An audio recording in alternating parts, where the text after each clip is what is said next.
Hello friends, welcome to Rice IAS YouTube channel. My name is Tanmoy. আজকের prelims byte সেশনে আমরা পড়ব types of trade agreement.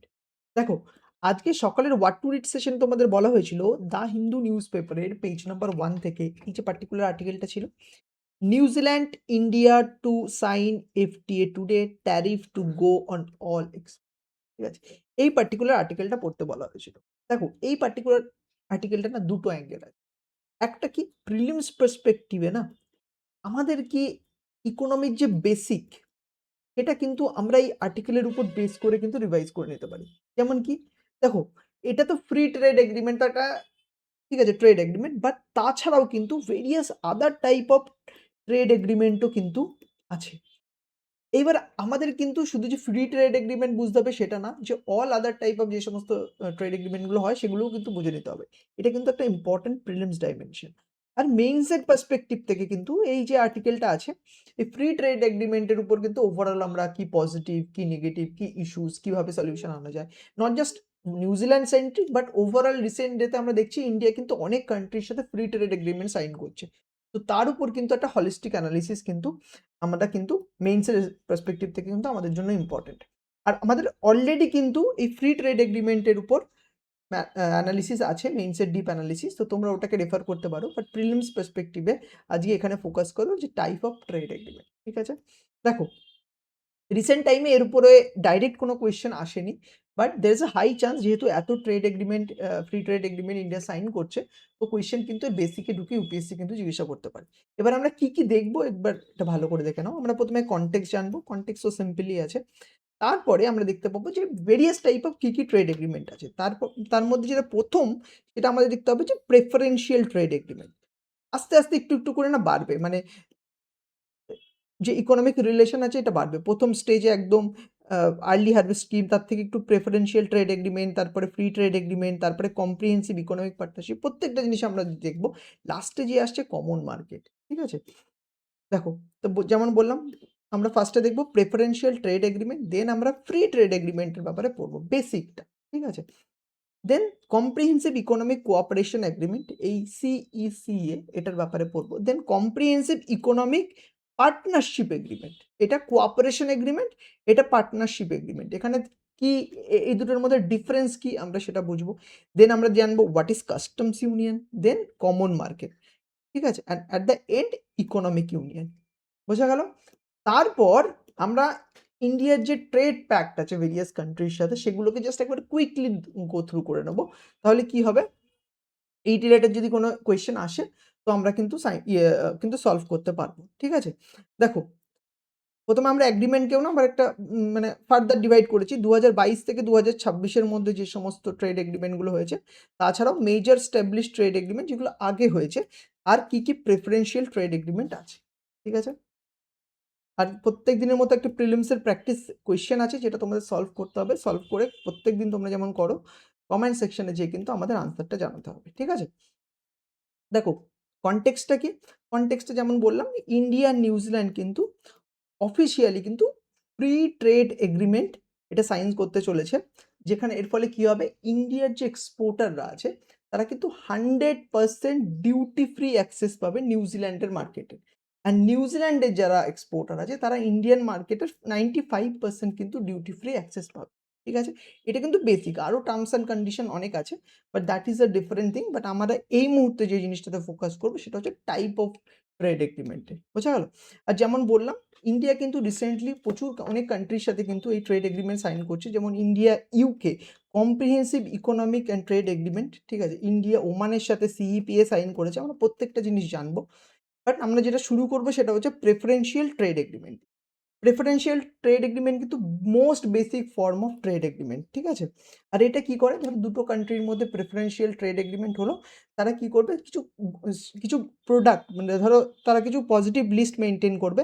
Positive লিস্টটা nothing but number, limited number of product এই positive লিস্টের মধ্যে থাকবে। দুটো কান্ট্রি অ্যাগ্রি করে বলবে, আচ্ছা এই প্রোডাক্টে যে, এই লিস্টে যে সমস্ত প্রোডাক্ট আছে, আমরা সেই প্রোডাক্টের যে কাস্টমস ডিউটি আছে সেগুলোকে আইদার রিডিউস করবো অর এলিমিনেট করবো। মানে স্কোপটা বুঝতে পারছো যে লিমিটেড। ঠিক আছে? ব্রড কিন্তু না স্কোপটা। এর জন্য এই যে প্রেফারেন্সিয়াল ট্রেড এগ্রিমেন্টকে যে স্কোপটা এখানে কিন্তু দেখানো আছে দেখো, ফ্রি ট্রেড এগ্রিমেন্টের থেকে স্কোপটা কিন্তু ন্যারোয়ার, ঠিক আছে? বোঝা গেল? আর এখানে যে কি ডিটেলস কি মানে সেই সমস্ত গুডসকেই এই প্রেফারেন্সিয়াল ট্রেড এগ্রিমেন্টের মধ্যে কভার করা হবে যাদের, ঠিক আছে, যারা কিন্তু ওই লিস্টটাতে আছে তারাই কিন্তু প্রেফারেন্সিয়াল ট্রিটমেন্ট পাবে। সেই সমস্ত গুডই, সব গুড কিন্তু পাবে না। বোঝা গেল? It's a most basic form of trade agreement that is called preferential trade agreement. Clear? এইবার আমরা মুভ করব এক স্টেপ উপরে, আরেকটু ইন্টিগ্রেশন হবে। সেটা কোন লেভেলে? যে না, ফ্রি ট্রেড এগ্রিমেন্ট সাইন করার পরে, ঠিক আছে? জিনিসটা একবার একটা মাথায় একটা ম্যাপ করে নাও যে দুটো কান্ট্রি আছে এ অ্যান্ড বি, ঠিক আছে? দুটো কান্ট্রির মধ্যে প্রথমে সাইন হলো প্রেফারেন্সিয়াল ট্রেড এগ্রিমেন্ট। কিছু প্রোডাক্টসের, কিছু গুডসের একটা আইটেমের একটা লিস্ট করা হলো, পজিটিভ লিস্ট। তো সেই সমস্ত আইটেমের লিস্টের উপর একে অপরের উপর কি করছে, যে সমস্ত কাস্টম ডিউটিস ইম্পোজ করছে সেগুলোকে আইদার এলিমিনেট করছে আর সিগনিফিকেন্টলি রিডিউস করছে। That is part of preferential. তারপর তারা মুভ করবে কোথায় না, এফটিএ তে। কিছুদিন দেখছে যে প্রেফারেন্সিয়াল ট্রেড এগ্রিমেন্টটা ভালোভাবে কাজ করছে, now we can move to FTA. FTA কি? এটা কিন্তু মোর কম্প্রিহেন্সিভ অ্যারেঞ্জমেন্ট দ্যান পিটিএ, ঠিক আছে? মেকানিজম কি? দেখো, মেজরিটি অফ যে গুডস আছে তার উপর কিন্তু either both country either trade যে ট্যারিফ সেটা আইদার রিডিউস করবে সিগনিফিকেন্টলি, আদারওয়াইজ এলিমিনেটই করে দেবে। এটা কিন্তু মেজরিটি অফ দ্য গুড। আর পিটিএতে আমরা কি দেখেছিলাম, প্রেফারেন্সিয়াল ট্রেড এগ্রিমেন্টে লিমিটেড নাম্বার অফ গুডসের ক্ষেত্রে কিন্তু, ঠিক আছে? এটা বুঝলে? আর এই যে রিসেন্টলি ইন্ডিয়ার সাথে নিউজিল্যান্ডের যে ডিলটা সাইন হচ্ছে এটা কিন্তু এফটিএ নট পিটিএ। তার মানে মেজরিটি অফ দ্য গুডস কিন্তু কভার করছে। বোঝা গেল? এরপর যেটা আমাদের মুভ করতে হবে, comprehensive economic cooperation agreement. Comprehensive economic cooperation agreement কি, নেচারটা কি? দেখো, এর যে নেচার সেটা কিন্তু মানে এর যে scope, broader scope, just beyond goods, ঠিক আছে? আমরা পিটিএ অ্যান্ড এফটিএ তে দেখলাম এটা কিন্তু বেসিক্যালি গুডস এর উপর ফোকাস করে। But CECA, comprehensive economic cooperation agreement, এর যে স্কোপ সেটা বিয়ন্ড গুডস। বিয়ন্ড গুডস এ যে কি কভার করছে, সার্ভিস কভার করছে, ইনভেস্টমেন্ট কভার করছে অ্যান্ড অলসো ইকোনমিক কোঅপারেশনও কিন্তু কভার করছে, ঠিক আছে? তার মানে কি দেখলাম, যে আমরা যখন এফটিএ থেকে সিইসি এর দিকে মুভ করছি আমাদের হরাইজনটা আরো বেড়ে গেল, আরো অনেক ডাইমেনশন কিন্তু ইনক্লুড হলো। For example service, investment, economic cooperation. আর ইন্ডিয়ার সাথে কিন্তু সিঙ্গাপুরের এই কম্প্রিহেন্সিভ ইকোনমিক কোঅপারেশন এগ্রিমেন্ট কিন্তু আছে। বোঝা গেল? এইবার আমরা কম্প্রিহেন্সিভ ইকোনমিক কোঅপারেশন এগ্রিমেন্ট থেকে মুভ করে যাব কম্প্রিহেন্সিভ ইকোনমিক পার্টনারশিপ এগ্রিমেন্ট, ঠিক আছে? কোঅপারেশন থেকে আরো ইকোনমিক রিলেশন স্ট্রেংথ হলো, চলে আসলো কোথায় না, পার্টনারশিপে। পার্টনারশিপ কি? এ দেখো, এটা কিন্তু most advance form of trade agreement, ঠিক আছে? আর এর মধ্যে তো গুডস আছে, সার্ভিস আছে, ইনভেস্টমেন্ট আছে, যেগুলো কিন্তু কম্প্রিহেন্সিভ ইকোনমিক কোঅপারেশন এগ্রিমেন্টেও ছিল। বাট এক্সট্রা কি আছে? এক্সট্রা আছে এই ইন্টেলেকচুয়াল প্রপার্টি রাইটস, ঠিক আছে? যেমন পেটেন্টস, কপিরাইট, এগুলোর প্রোটেকশন, ঠিক আছে? বোঝা গেল? তাহলে ডিফারেন্সটা বুঝতে পারলে যে সিইসিএ থেকে সিইপিএ তে গেলে আমাদের এই ইন্টেলেকচুয়াল প্রপার্টি রাইট কিন্তু ইনক্লুড হয়ে যাচ্ছে। আর রিসেন্টলি যে ইন্ডিয়া ইউএইর সাথে কিন্তু এই comprehensive economic partnership agreement sign করেছে। এছাড়া ওমানের সাথেও কিন্তু এই সিইপিএই সাইন হয়েছে। এইবার আমরা আরেক স্টেপ মুভ করব। আরেক স্টেপ মুভ করে কোথায় আসবো না, কাস্টমস ইউনিয়ন। এটা কিন্তু মোর হায়ার স্টেজ অফ ইন্টিগ্রেশন, ঠিক আছে? আর এর সাহায্যে কি করবে, ধরো কিছু কয়েকটা কান্ট্রি আছে, ঠিক আছে? এই কান্ট্রিগুলো এই কাস্টমস ইউনিয়ন বানানোর চেষ্টা করলো, ঠিক আছে? ভাবলো যে না, আমরা নিজেদের একটা কাস্টমস ইন্ডিয়া বানাবো। তারা কি করবে, তারা যে ইন্টারনাল, নিজেদের মধ্যে যে ইন্টারনাল ট্রেড ব্যারিয়ার আছে, ঠিক আছে, সেগুলো কিন্তু এলিমিনেট করে দেবে, যে ইন্টারনাল ট্রেড ব্যারিয়ার। এর সাথে সাথে একটা কমন এক্সটার্নাল ট্যারিফেরও রাখবে, যে ধরো অন্য কোনো কান্ট্রি, এই আর একটা কান্ট্রি আছে, এই কান্ট্রি এই যে কাস্টমস ইউনিয়নে যে কান্ট্রি আছে সেখানে কোনো গুডস সেল করতে চায়, ঠিক আছে? এইবার ধরো এটা হচ্ছে এ আছে, বি আছে, সি, ডি, ই, ঠিক আছে?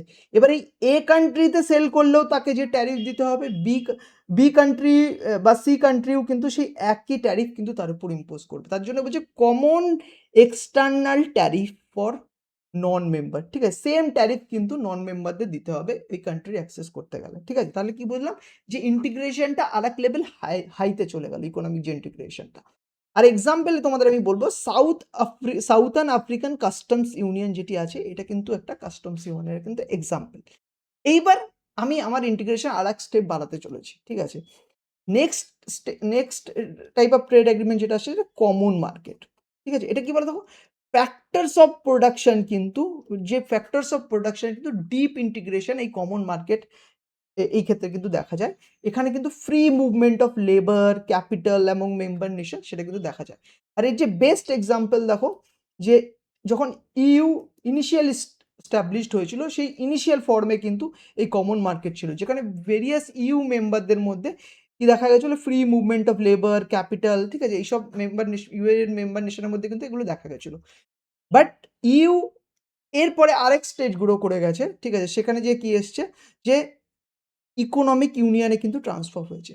আর ইকোনমিক ইউনিয়ন মানে কি দেখো, যে নেচারটা হচ্ছে নিয়ার টোটাল ইন্টিগ্রেশন। এটা মানে এরকমই ভাবতে পারো যে ধরো ইউরোপের যত যেগুলো কান্ট্রি ইউ এর পার্ট, তাদের কি আছে, যে তোমরা এরকম মনে করতে পারো যে টোটালটাই জাস্ট একটা মার্কেট। তোমরা এই নেশন স্টেট ভেবে ভেবো না, যে ফর এক্সাম্পল ধরো ফ্রান্সের আলাদা, ইটালির আলাদা, এরকম না। পুরো ইউটাই একটা কমন মার্কেট, ঠিক আছে? যেমন এটা বলছে মেকানিজম কি, কমন মার্কেট প্রত্যেকটা কান্ট্রির মধ্যে কেমন থাকবে, হারমোনাইজড ইকোনমিক পলিসি থাকবে, কমন ফিসকাল পলিসি থাকবে, কমন মনিটারি পলিসি থাকবে, এর সাথে সাথে কিন্তু কমন কারেন্সিও কিন্তু থাকবে। আর এক্সাম্পল কি বললাম, যে ইউ এখন যেটা আছে। আর আর্লিয়ার স্টেজে যে ইউ এর কন্ডিশন ছিল সেটা হচ্ছে কমন মার্কেট। কনসেপ্টটা ক্লিয়ার হলো, যে আমরা কোথা থেকে আসলাম। প্রথমে আমরা পিটি দিয়ে শুরু করলাম, যেখানে কিছু মাত্র গুডস কভার ছিল, তার জন্য কিন্তু একটা প্রপার লিস্ট বের করা হতো। আর ফ্রি ট্রেড এগ্রিমেন্টে এসে দেখলাম যে আমরা ম্যাক্সিমাম গুড কিন্তু কভার হচ্ছে। আর কম্প্রিহেন্সিভ ইকোনমিক কোঅপারেশন এগ্রিমেন্টে দেখলাম যে আমরা সার্ভিস ইনক্লুড হচ্ছে, ইনভেস্টমেন্ট ইনক্লুড হচ্ছে। দেন সিইপিএ কম্প্রিহেন্সিভ ইকোনমিক পার্টনারশিপ এগ্রিমেন্টে দেখলাম যে ইন্টালেকচুয়াল প্রপার্টি রাইটও কিন্তু ইনক্লুড হচ্ছে। তারপর customs union, common external tariff থাকছে। আর তারপরে কমন মার্কেটে দেখলাম যে একদম ডিপ ইন্টিগ্রেশন কিন্তু হয়ে যাচ্ছে। আর অ্যাট লাস্ট আসছে যেখানে ইকোনমিক ইউনিয়ন কি হচ্ছে না, নিয়ার টোটাল জিরো ইন্টিগ্রেশন কিন্তু হয়ে যাচ্ছে। আর এক্সাম্পল কি দেখলাম, European union at it's present form. এবার জাস্ট আমরা কুইকলি না ইন্ডিয়ার যে সমস্ত ট্রেড এগ্রিমেন্ট একবার জাস্ট কুইকলি ফোকাস করে দেখো। রিসেন্টলি ইন্ডিয়া কিন্তু ইউ এর সাথে কিন্তু এফটিএ সাইন করেছে, ঠিক আছে? জানুয়ারি 2026-এ ইন্ডিয়া ইউকের সাথে কিন্তু এফটিএ সাইন করেছে। ইন্ডিয়া ইএফটিএ, এই ইএফটি কান্ট্রির মধ্যে সুইজারল্যান্ড আছে, নরওয়ে, আইসল্যান্ড, লাইচেনস্টাইন, ঠিক আছে? গুলো আছে, ঠিক আছে? এছাড়া ইন্ডিয়া ওমান সিইপিএ হয়েছে, ইন্ডিয়া নিউজিল্যান্ড এফটিএ হয়েছে, যেমন হচ্ছে অ্যানাউন্স ইন ডিসেম্বর, আর এখন যেটা বললাম যে সাইন হবে। ইন্ডিয়া অস্ট্রেলিয়ার সাথে, ইন্ডিয়া ইউএই সিইপিএ, ঠিক আছে? ইন্ডিয়া মরিশাস সিইসিপিএ, ঠিক আছে? এগুলো হচ্ছে কি না 2022 থেকে 2026-এর মধ্যে কিন্তু সাইন হয়েছে, ঠিক আছে? আর এর জন্য কি দেখছে, ইন্ডিয়া কিন্তু গ্লোবাল মার্কেটের সাথে কিন্তু আরো ডিপলি ইন্টিগ্রেট হচ্ছে। এর ফলে কিন্তু একটা পজিটিভ কি জানো তো, আমাদের এক্সপোর্ট কিন্তু প্রচুর বুস্ট হতে চলেছে। আর আমাদের যদি বিকশিত ভারতের যে ড্রিম আছে, তারপরে আমরা world becoming one to become world third largest economy, ঠিক আছে? তো ওই যে ড্রিমটা আছে সেটা কিন্তু আমরা যদি ফুলফিল করতে চাই, তার জন্য এক্সপোর্ট কিন্তু একটা মেজর রোল প্লে করবে। আর এক্সপোর্ট তখনই বুস্ট হবে যখন আমাদের ভেরিয়াস কান্ট্রির সাথে মানে খুব ভালো লেভেলের ট্রেড এগ্রিমেন্ট থাকবে। বোঝা গেল? এছাড়াও দেখো এর আগে আর্লি ফেজে যেগুলো ছিল, ASEAN India trade in goods agreement, ইন্ডিয়ার সাথে সাউথ কোরিয়া ছিল সিইপিএ, ইন্ডিয়া জাপান সিইপিএ 2011-তে সাইন হয়েছিল। South Asian free trade area SAFTA, এটা কিন্তু 2004 সালে কিন্তু 2004 সালে সাইন হয় 2004-এ, ঠিক আছে? এখানে কি হয় যে সার্ক নেশনদের মধ্যে কিন্তু ফ্রি ট্রেড এরিয়ার কিন্তু একটা প্রভিশন থাকে, বাট কারেন্টলি কিন্তু পাকিস্তানকে এর মধ্যে থেকে সাসপেন্ড করে দেওয়া হয়েছে। এছাড়াও দেখো ইন্ডিয়ার প্রেফারেন্সিয়াল ট্রেড এগ্রিমেন্ট আছে কোন কোন যাদের সাথে পজিটিভ লিস্ট মেনটেন করা হয়, যেমন ইন্ডিয়া মার্কোসুর পিটিএ আছে, ইন্ডিয়া চিলে পিটিএ আছে, ঠিক আছে? ইন্ডিয়া আফগানিস্তানের সাথে প্রেফারেন্সিয়াল ট্রেড এগ্রিমেন্ট সাইন করেছিল 2003, ঠিক আছে? বুঝতে পারলে? তো প্রথমে আমরা কনসেপ্ট দেখলাম যে various type of trade agreement, ঠিক আছে? তারপরে দেখলাম যে কেন ওই ট্রেড এগ্রিমেন্টগুলো করছে। দেন আমরা আসলাম যে ভেরিয়াস এক্সাম্পল সেগুলো বুঝলাম। তো একটা কম্প্রিহেন্সিভলি তোমাদের টপিকটা ক্লিয়ার হলো। এইবার এই প্রিলিমসের যে প্র্যাকটিস এমসিকিউটা আছে এটা তোমরা সলভ করতে হবে। আরেকটা কথা মাথায় রাখবে, যে তোমরা যারা সেম আর্টিকেলটা বাংলায় পড়তে চাও, ঠিক আছে? তারা রাইসাইসের ওয়েবসাইটে চলে যাবে, দেখবে সেম আর্টিকেলটা কিন্তু বাংলাতেও দেওয়া আছে, ঠিক আছে? তো তোমরা যে মিডিয়ামে কমফোর্টেবল সেই মিডিয়ামে আর্টিকেলটা পড়বে, পড়ে একটা কনসেপচুয়াল গ্রিস্প কিন্তু মানে গ্রাফস কিন্তু এই পার্টিকুলার যে কনটেন্ট আছে তার উপর ডেভেলপ করে। ঠিক আছে? আশা করি বুঝতে পেরেছো। আর কোনো কোয়েশ্চেন থাকলে কমেন্ট সেকশনে যেয়ে আমাদের জানাও। আমাদের টিম কিন্তু তোমাদের ডাউট রিসলভ করে দেবে। Thank you so much student for attending this particular discussion and all the very best for your upcoming prelims exam. Thank you.